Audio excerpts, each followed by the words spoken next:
That's exactly right. But they could use they could look at a vehicle, I don't know, on the highway for practice.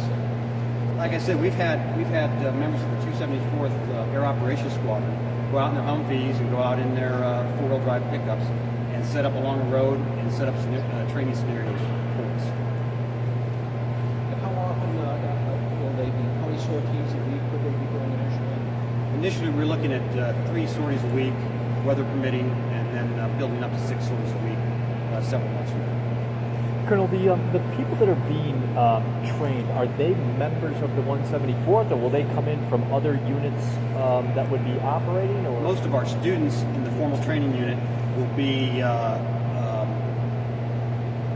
student air crews sent here on temporary duty to Syracuse. I shouldn't say here, Fort Drum.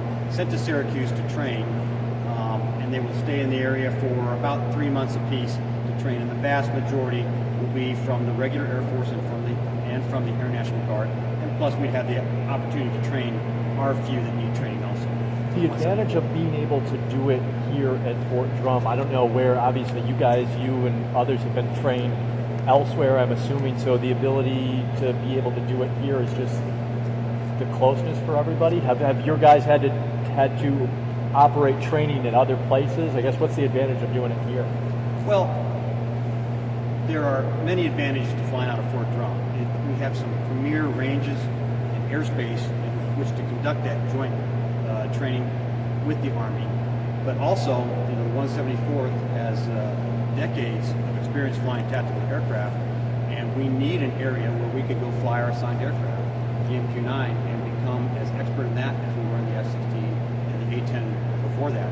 So we are very fortunate indeed with the MQ-9 mission to have Fort Drum so close to Syracuse to be able to come up and do launch and recovery operations with that restricted area, the military airfield and restricted area right here co-located. Are there any other options? Is Fort Drum for any options definitely? Oh, not at all. And in fact, we could be launching sorties here at Fort Drum that a student in New Mexico takes control and trains, and there will also be sorties launched in Nevada that our students are trained.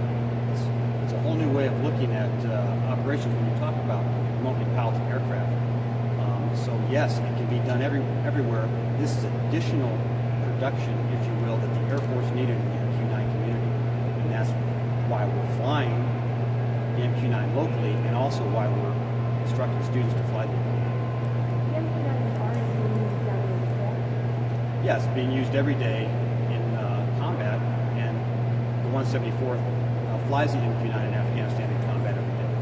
Did I understand correctly, Colonel? I mean, you're a MQ-9 pilot. Yes, I am. What is it like? Because you flew the F-16s too. I mean, the differences and what's it like operating a Reaper? Well, obviously there are big differences sitting in your room and controlling an aircraft rather than flying an F-16. But I think a lot of people would be surprised at how many common tasks I do in the MQ-9 over Afghanistan that I did in the F-16. In the MQ-9, I am orbiting over a ground unit, usually Army, sometimes Marine, sometimes Allied forces, talking with those people on the ground, usually through an Air Force Joint Terminal Air Controller, looking for things that are important for them and ready to employ munitions in support of those ground troops. So all those tasks I did in the F-16, I do almost exactly the same in the MQ-9, except I never leave to go to the tanker.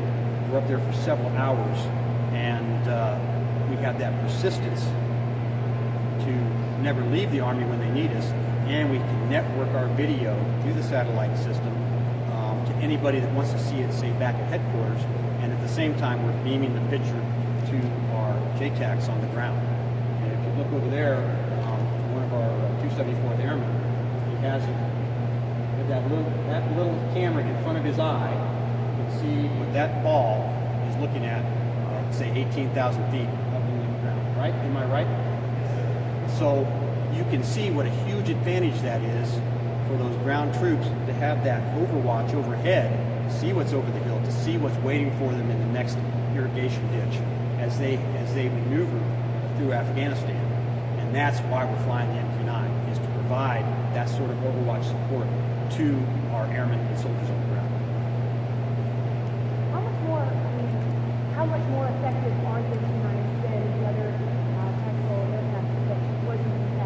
obviously there are limitations with the remotely piloted aircraft. I can't look out the window, see everybody, north of the river, and immediately maneuver to that.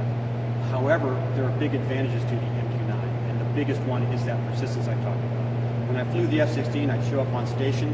I would be doing many of the same things, looking at a targeting pod picture, talking to the guys on the ground, orbiting, and then after 45 minutes or an hour and a half, I'd be taking back off the tanker. I'd be gone for at least 20 minutes, come back for an hour, hour and a half, have to leave again. MQ-9 stays there. So when I fly the MQ-9, it's very common to be over an area, listen to a flight of F-18s come in, leave, go to the tanker, leave, a flight of A-10s then follow them, leave, come back and leave. We've had a couple crews, but in our MQ-9 ground cockpit during that time, but we've been there the whole time. There's no gaps, and we'll tell those fighters what's going on during their absences, or as they newly arrive, we can tell them where the targets are. We can designate those areas of interest with a infrared marker, for example, that they could see through a laser designator that their targeting pod can lock onto, and get them up to speed very quickly. So it's that persistence, and then second is the network. Often there are higher headquarters, Army commanders back at a tactical operations center or brigade headquarters, and they can go on the internet and watch the video that's being shown real time through our pod and make decisions on the support that unit needs based on the video that they're getting networked back to.